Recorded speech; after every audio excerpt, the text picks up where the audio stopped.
ว่าเบิร์ดทอเลอร์คือขายางขากวดเอ็กโก250,000พี่น้องประมาณ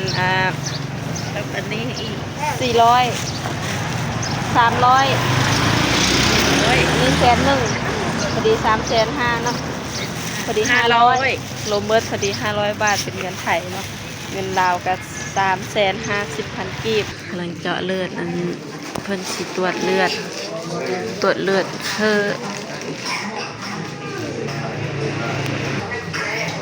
โอ้ยยานเด้ยาน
ตอนนี้ก็คือได้รับการนั้น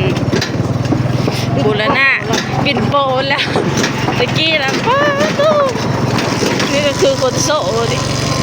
โอ้ยรถก็เป็นเด้บัดนี้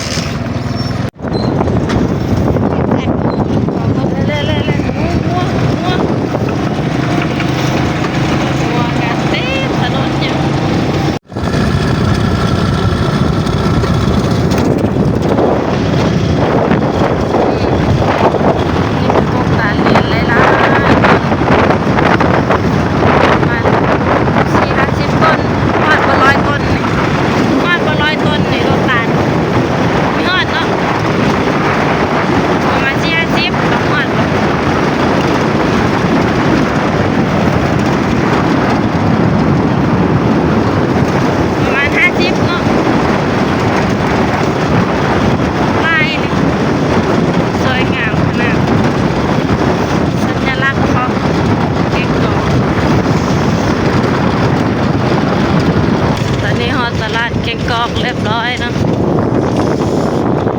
ใช้เวลาอยู่ประมาณ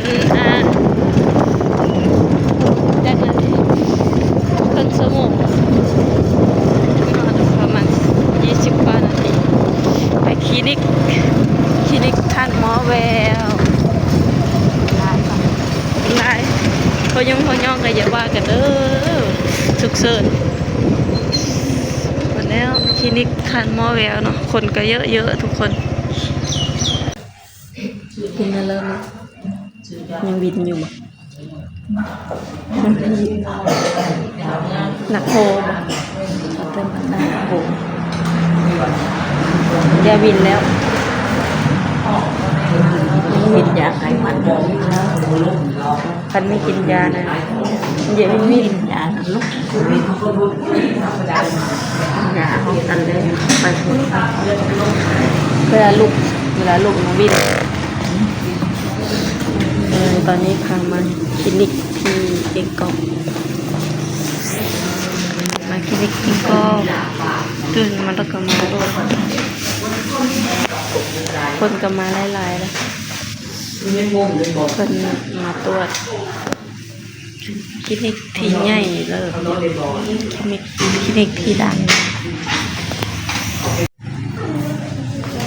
เป็นเพื่อนคนใช่บ้านเรือกระดานอ๋ออยู่บ้านกระดานพี่น้องกระดานลายด้วยลายเดี๋ยวมาเป็นเอกูอยู่คลินิกทำแหวน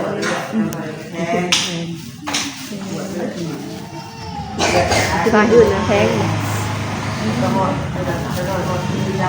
ที่นี่มันเป็นแพงคนนิยมหลายบ้านก็นิยมคลินิกทำแหวน กายยังเป็นหวาน ที่นั่นเป็นไข้ ไอ้เนาะ ช่วงนี้มีแต่เป็นไข้เป็นไอแม่เด็กสบายดีมาตรวจมาไปบ้านเลยเป็นจีแก้วกับทางทานโพดมันไกลเนาะเป็นยัง เป็นว่าว่าเป็นเจ็บเอว มาตรวจบ่ ปวดเลือดเล่นจะเหมือนปวดของวงยอได้ ปวดเลือดเนี้ยปวดเอโกน้ำปวดเลือดลายบ้านลายเมืองเป็นกมา มา ตรวจอีกคลินิกทำแหวน เจ้าอยู่หน้าบ้านไหน มาแต่บ้านโพนข้อ พ่อดอแดงว่า โดยคนคอทันแดงพาแม่มาแม่สูงขึ้นความดันวินเวียนหัว2-3 มื้อนี้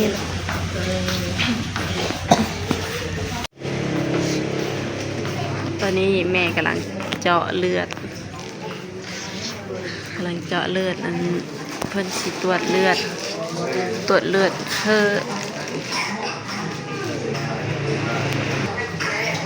โอ้ยยานเด้ยาน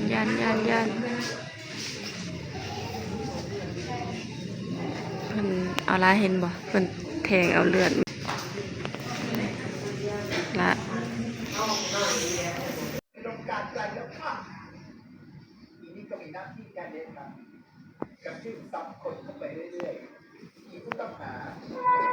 ปวด 30 30บ่เป็นหยังเด้อ จ้า กินยาเด้อ ความดันปกติมีแต่ไขมันเกี่ยวเกี่ยวกับระบบประสาทเนี่ยก็เบิร์ดทอลเลอร์แม่ว่าเบิร์ดทอลเลอร์คือค่ายางค่ากวดเอ็กโก250,000พี่น้องประมาณแล้วอันนี้อีก 400 300100,000พอดี350,000เนาะพอดี500รวมเบิดพอดี500 บาทเป็นเงินไทยเนาะเงินลาวก็350,000 กีบทั้งซื้อยานวดยาดมหงส์ไทย ซื้อ บ่ เงินมาอยู่ปะ นี่พี่น้องตรวจเรียบร้อยแล้วบัดนี้เกี่ยวกับระบบประสาทแน่ไขมันละลายความดันปกติมื้อนี้มื้อที่3เนาะล่าอย่าไปซื้อเพอเอาล่านั้นไม่ลงเสื้อให้ยาก